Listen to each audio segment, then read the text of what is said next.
Hey, what's going on, guys? How's everyone doing today? I'm doing well. Thank you for asking. Well, guys, we're going to be talking about a movie that came out a couple of years ago. I'm sure you know from the title, the description, the thumbnail already what we're talking about, right? Guys, the name of the movie is Dr. Sleep. Came out in 2019. It is a sequel to the 1981 amazing classic, legendary, if you will, The Shining. Now, I was a little worried about this movie, and it's taken me a couple of years to watch it, to finally sit down and watch it. And because I hold the original on such a high pedestal, it is by far one of the greatest movies ever to be filmed. So making a sequel to a movie like that is not an easy task. Okay, The Shining has a huge following, and it is up there in most people's list of one of the greatest movies ever made. Especially horror, you know, that kind of a genre of a movie. So having a sequel made is a tricky situation. And I just watched it a couple days ago. Alright, those of you that watch my videos, my movie reviews or discussions, I like to just call them discussions, to be honest. You know I got to use my handy dandy trusty notes. I'm not going to remember all this stuff, but we're going to try to get through it nice and easy and gentle, okay? Gentle. Alright, let's go over the list of characters. Okay? Now, I don't go over every single character in the movie. That'd take 2 days, okay? We're just going to do just a handful of characters, our main ones. Ewan Mcgregor as Danny Torrance.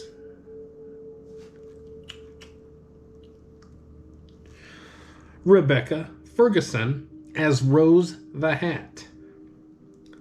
Kylie Curran or whatever, close enough, as Abra Stone. Cliff Curtis as Billy Freeman. Zon Mclaren as Crow Daddy. Interesting. Okay, guys, I'm going to interrupt this regularly scheduled program as the recording of this video, and then watching the playback, editing the video, etc. I realized that I completely left out the plot synopsis. How can I leave out the plot synopsis, guys? What a complete turdsuckle. Anyway, here's the story, and I'm going to read it right off my screen. Give me a second to glance up. Struggling with alcoholism, Dan Torrance remains traumatized by the sinister events that occurred at the Overlook Hotel when he was a child. His hope for a peaceful existence soon becomes shattered when he meets Abra, a teen who shares his extrasensory gift of the shine. Together, they form an unlikely alliance to battle the True Knot, a cult whose members try to feed off the shine of innocence to become immortal. Back to the program, G. You know what I'm saying? Word.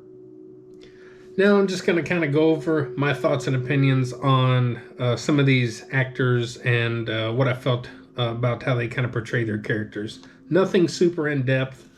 I'm not that kind of discussion kind of guy. So something simple and easy. Here we go. Ewan McGregor. He does a great job with portraying Danny all grown up. He really looks and acts the part of a drunk, someone who is mentally scarred. He delivers his lines well and captures each scene he's in, especially early on, when we first meet him, his character, and he's going, you know, we see him at his lowest and his worst. He really does a good job, and you know, we all know Ewan McGregor is a pretty good actor, so he does a very good job. Rebecca Ferguson is captivating. Regardless, if I like the story and main plot of the movie, she does the part of the group leader well. Her acting, her eyes, she can make you believe she is Rose the Hat. Now, I kind of give away a little bit of what I'm going to talk about by describing, by my thoughts on her. So, yeah.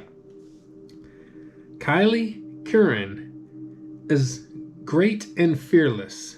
She seems to control herself and this character in a way that makes her feel 10 years older than she is. Her acting seemed well done. Her lines felt natural and not forced. And I don't know if I've ever seen her in anything else, to be honest. But in my opinion, she does a really good job at portraying this character, and for having to really deal with situations that go beyond, someone of her age, should have to deal with. Cliff Curtis takes his character and really delivers as best he can.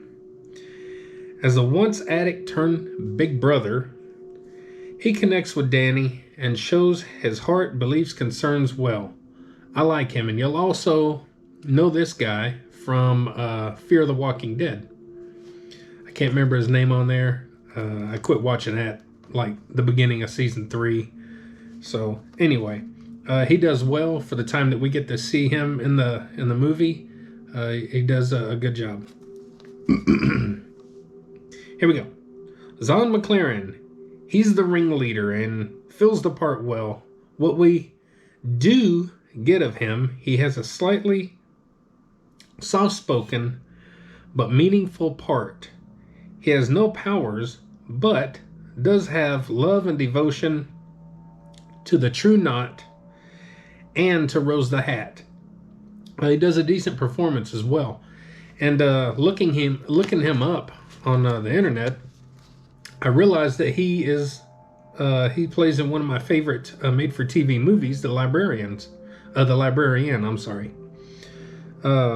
He plays as one of Noah Wile's sidekicks in there through a short part of the beginning of one of the films.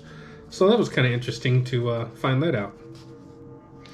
Okay, and I might have touched on this a minute ago whenever I opened, but let me just say, anyone who knows me knows how much I love The Shining. It's a cinematic masterpiece in every way possible to me. So when this movie was announced, I was very skeptical, and for good reason. Most sequels fall short. Also being almost 30 years after the original, was it gonna work? Did we even need it at all? Probably not, as with most sequels.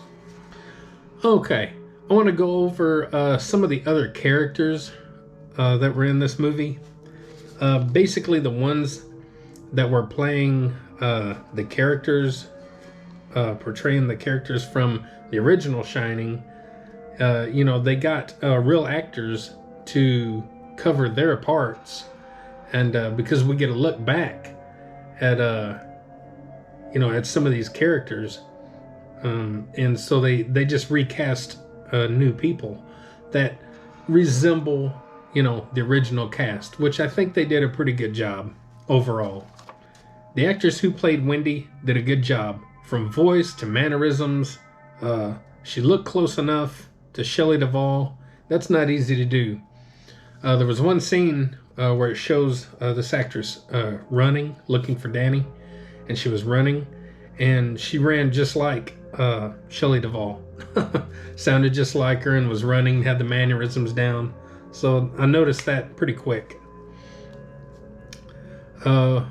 Young Danny was okay, but something felt forced with his portrayal, from the thumb sucking to a staring off into space.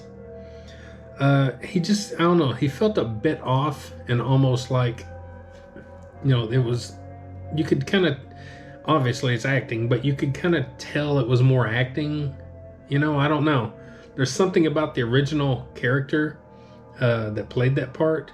The original actor that played that part, being that young as he was, really, he did such a great job with that part. I mean, he didn't have a whole lot of lines, A lot of his on-screen time was just that, sucking his thumb, staring off into space, and just kind of, doing his thing. But, and getting reactions and different things to what's going on. But I think he did a lot better job than this kid here. The actor who plays Jack looks okay, but didn't play up to Jack's mannerisms, facial expressions at all. Kind of a lot of big shoes to fill. And after some research, he's not even credited in the film. It's Henry Thomas, and we all know him. He's an actor from years ago. He was a kid actor. I think he was Elliot in E.T., if I'm not mistaken.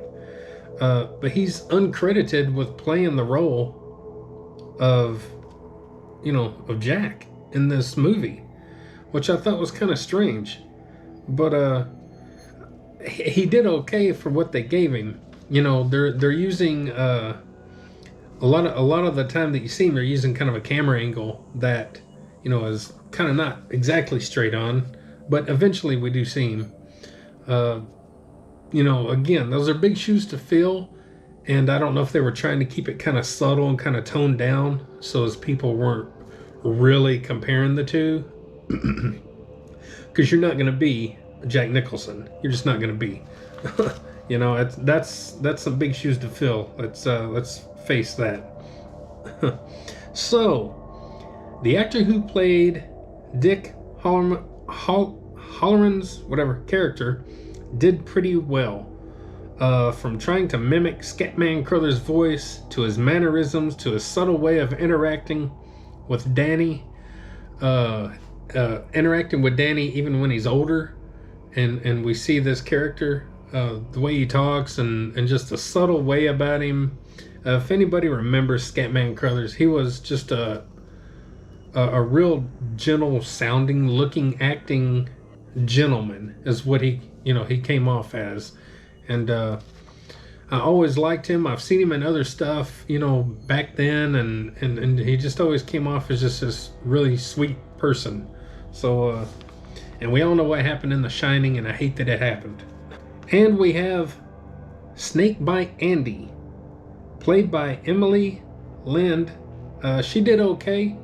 She played the sweet, innocent type well, very alluring, underage. If you watch the movie, you'll know what I'm talking about. But she's a very beautiful girl, regardless of the age. And she played her character well. She was one of the more used kind of side characters. And she had an interesting kind of story and introduction into the how she got into the True Knot and that. So it was a pretty interesting character. So I'll give her that. Okay. I'll go over just kind of some things that I liked and didn't like, all kind of off in here. One of the things that gets me is True Knot are psychic vampires. Really? Rather by the book or not, to me, it's taking the focus off of the real star and the reason for this whole story. And that to me is The Shining. I just didn't understand it, and I don't like it. For me, I wanted this movie to tell me more about The Shining, more about the gift, where it started, why some people are chosen, what connected Jack, why did the hotel take over Jack, was Jack a shiner? I wanted to see Danny explore the happenings more. I wanted more shining and no monsters, no vampires. I didn't want any of that. I didn't want to have that. This movie shouldn't be a creature feature.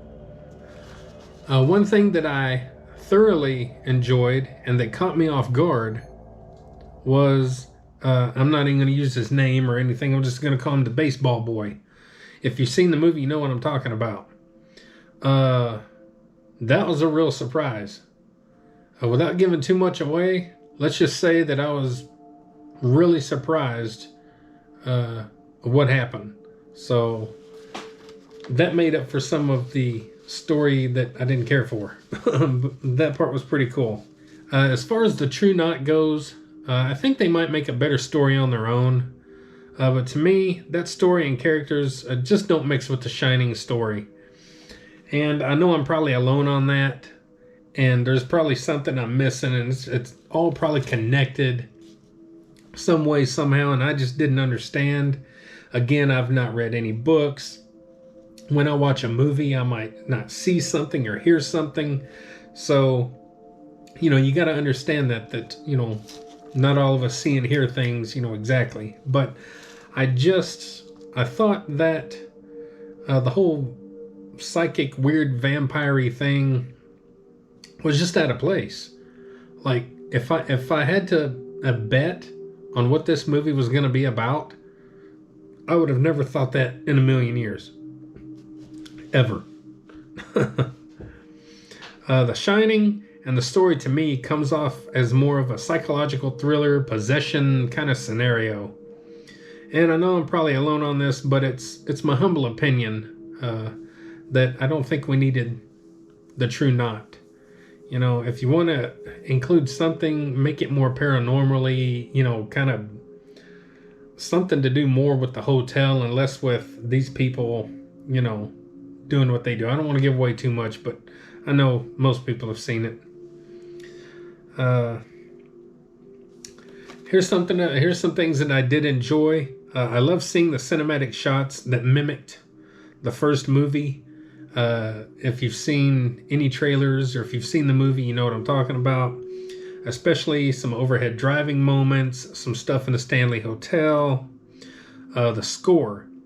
Hearing that score was really eerie, and it totally brought me back to the original movie. It really took me back. And that heartbeat sound that they use throughout, the original and some spots, just really gives you that super uneasy, like, dreaded feel. I mean, you can just feel it in your throat, just, like, man, it's just something is uneasy in this movie. My only nitpick with that is it seems like they used it a lot. Like, it seems like just every scene was the heartbeat, heartbeat, heartbeat. So that would be kind of just a small nitpick on that part. The location, seeing the hotel again, those hallways, the area where Jack was typing, the stairs where Jack and Wendy kind of had their confrontation on, with the baseball bat, and, that was so, I don't know. I don't want to say jaw-dropping. That's not what I really mean. But it was just really such a cool feeling to be taken back again to something like that and see that location and to know what went on there, the horrors that went on there and that we got to see. So yeah, that was pretty cool. So guys, I guess to wrap things up, I'll say, will I watch this film again? Likely I will. Just to probably try and catch some things that I might have missed or didn't quite understand.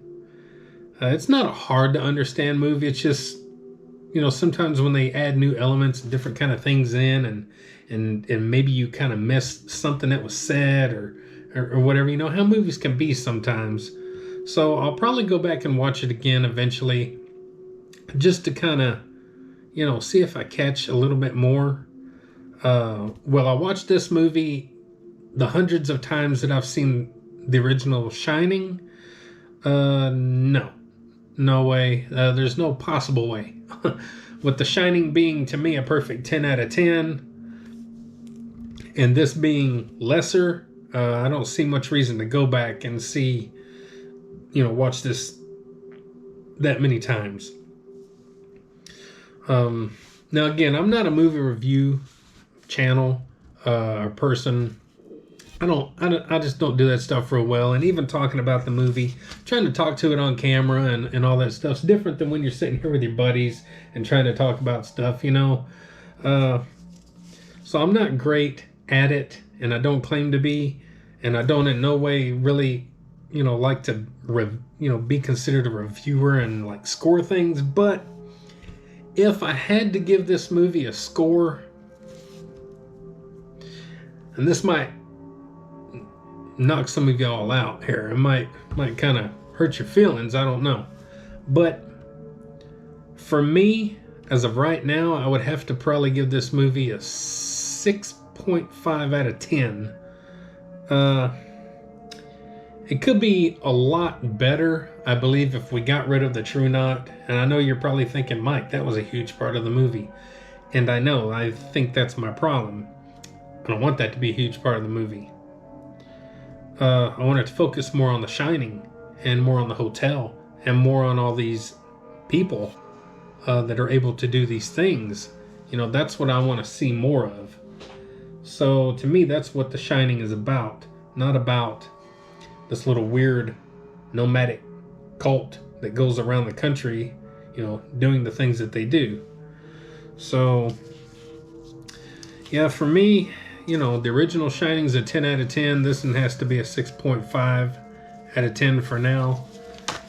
Maybe eventually that might change, but probably not. I mean, I would never see it going up above a 7 anyway. So I would never expect that. So anyway, I mean, that's kind of my quick little discussion on the movie. Just kind of my thoughts and opinions on the characters and just on the location. And I thought they did a great job. Eventually, once we get back to the Overlook Hotel, once we get to that point and you're being brought back a little bit more, again, seeing the hallways and the stairs and all the doors and the kitchen and the boiler room and the typing room and just everything, it kind of brings you back. That's kind of my little overview and outlook of the movie. And I know it's a lot different probably than a lot of others out there, which I guess is a good thing. Otherwise, you're just seeing a rehash of 10,000 other videos, correct? It's my thoughts and opinions on it. Speaking of, leave your thoughts and opinions on the movie as well, okay? Tell me what you think. Did you like the True Knot? Do you think we needed more the True Knot? Do you think we need a backstory of the True Knot? Do we need more True Knot, guys? Do we need more Shining? Do we need anything else? Right? All right, guys. Like, share, subscribe, comment, all that good stuff. Check out the playlist. I got all kinds of stuff in there, guys. All kinds. All right? Something for everyone. Also, guys, don't forget, check out my other channel, Old Mental Pickle. That's where I live stream video games only. My video game of choice right now is Halo 2 Anniversary. I'm almost done with it, but you can go check the playlist out. And you can follow my video up to where I'm at right now. I have a playlist with other video games in it. And it's not just a picture of the video game playing, it's me in the corner down there in the little box. And I interact with you a little bit. And you can leave comments and join in and all that kind of good stuff as well. Look for that channel whenever I go live and join in the live chat. All that good stuff, guys. Like, share, subscribe, comment to both my channels. Get them out there. Mikeyson TV, Old Mental Pickle. All right? Hope you enjoyed our little movie discussion here. I was hoping I was going to like this a little bit more than I did.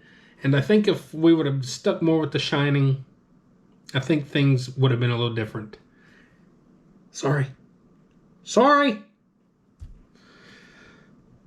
Guys, get up, get out, get rad, do it to it. We'll see you next time on Mikeyson TV. See ya.